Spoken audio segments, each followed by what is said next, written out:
sir, personal question ko lang. Paano nyo po na-maintain na pagiging gwapo, sir? Naku po, alam mo yun guys, wala, ano lang, ligo-ligo lang, ligo lang. Mga ilang, Tsaka be- simple lang ako eh. mga ilang beses po dawan maligo para maging gwapo kagaya nyo, sir?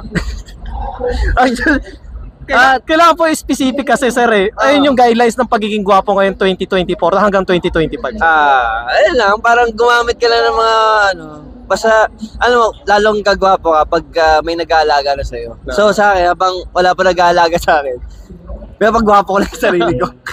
Gusto niyo po ba manawagan sa ating mga viewers kung sakaling gusto nilang makamit kayo, makadate kayo, o makatuluyan kayo, mga ganun, sir?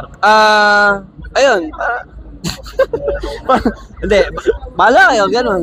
Ganun lang. Gusto tanggap nyo. Kung hindi. Ganun lang yan. Kasi, mahirap na, di ba? Tama nga naman. And once again,